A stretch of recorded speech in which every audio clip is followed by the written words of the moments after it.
Bonjour tout le monde, je suis Amine, l'expert comptable du cabinet Excelio et aujourd'hui on va parler des vendeurs Amazon. Est-ce que si vous êtes un vendeur Amazon, est-ce que vous êtes en infraction?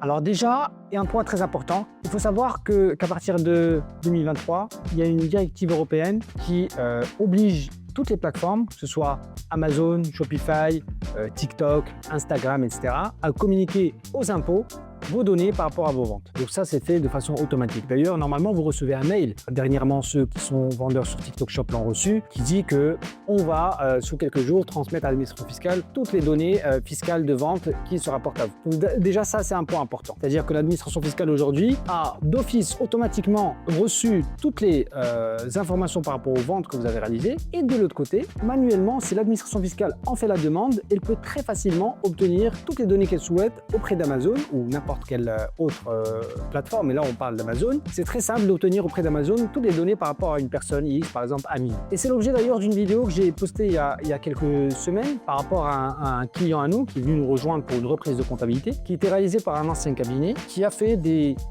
erreurs de comptabilité, qui ne savait pas où est-ce qu'il faut aller chercher les bons rapports, sur quel rapport il faut se baser pour tenir la comptabilité. Et du coup, mois après mois, en fait, l'écart sur les ventes se creusait. Donc chaque mois, il y avait une petite erreur sur, une grosse erreur, quand même, une erreur de plusieurs dizaines de milliers d'euros qui paraissait insignifiante par rapport au gros volume de chiffre d'affaires que réalisait ce client-là. Et mois après mois, en fait, cet écart, il se creusait. Et après 3 ans de travail sur ce dossier-là, en fait, l'écart s'est creusé à 1 million d'euros de TVA collectés non déclaré par ce cabinet-là, donc non déclaré par le client. Et quand le service des impôts ont reçu la liasse fiscale du 31 décembre 2024, en fait, ils ont entamé un contrôle fiscal pour vérifier à quoi correspond ces 1 million d'euros de TVA non déclarés. Et en parallèle, avant d'enclencher le contrôle fiscal, ils ont demandé à Amazon soit de bloquer le compte Amazon de ce client-là, soit de se porter garant pour le paiement de ces 1 million d'euros de TVA. Et du coup, Amazon a répondu rapidement, ce qui est naturel, de bloquer le compte Amazon de ce client-là, client qui réalisait quand même entre 500 et 1 million d'euros de ventes par mois sur Amazon. Donc, il se retrouvait pendant toute la durée du contrôle fiscal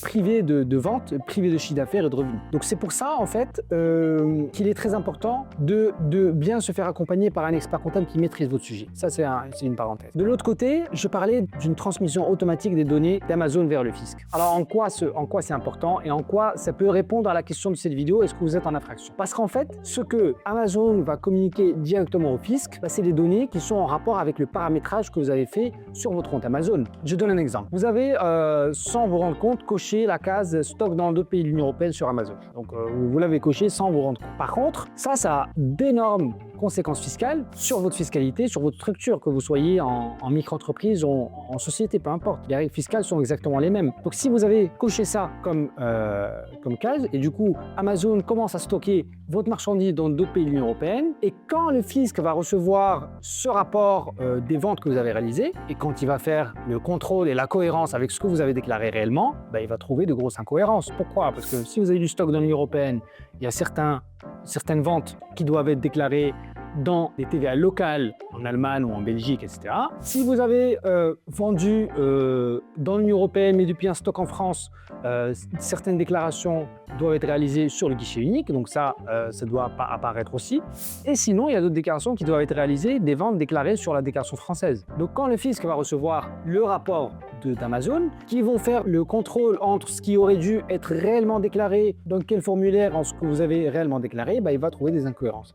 Et c'est là qu'il y a un contrôle fiscal qui peut être déclenché. Et aujourd'hui, il y a des contrôles de plus en plus accrus sur l'e-commerce. Et surtout Amazon, entre tous les Shopify, les WooCommerce, les PrestaShop, etc. et toutes les autres marketplaces d'ailleurs, Amazon reste celle qui est le plus incomprise. Parce que c'est compliqué en fait Amazon, parce qu'on peut avoir du stock en Allemagne et vendre en Allemagne. On peut avoir du stock en Allemagne et vendre depuis ce stock en Allemagne en Pologne, en Belgique ou aux États-Unis. Et vice-versa, on peut avoir du stock en France et vendre en Allemagne ou en Belgique, etc. etc. Et on peut aussi avoir du stock en France, vendre en France ou dans des pays de l'Union européenne.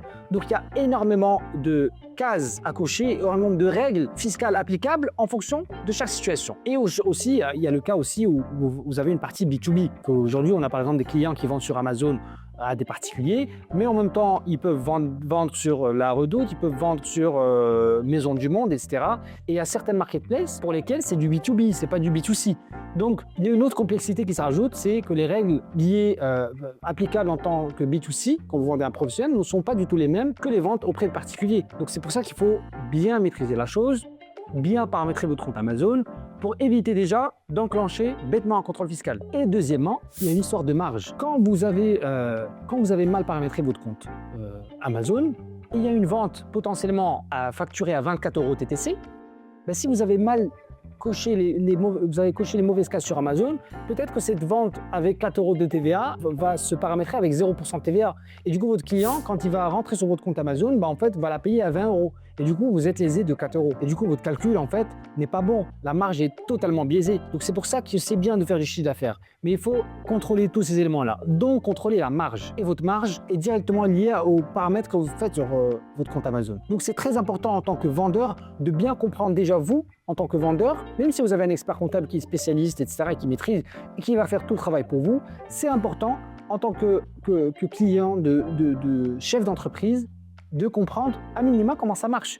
Si j'ai un stock dans ce pays-là et je vends dans ce pays-là, quel TVA je vais calculer? À quel TVA je vais vendre? Quel est mon prix de vente? Quelle est ma marge? Etc., etc. Donc, si vous avez des doutes par rapport à certains paramètres que vous devez appliquer sur votre compte Amazon, si vous avez des doutes sur la comptabilité tenue, sur les rapports qui sont utilisés, si vous avez besoin d'un expert comptable pour faire la tenue de comptabilité ou faire vos déclarations fiscales ou juste besoin de faire une consultation téléphonique, n'hésitez pas à envoyer un formulaire de contact sur le site exilio.fr.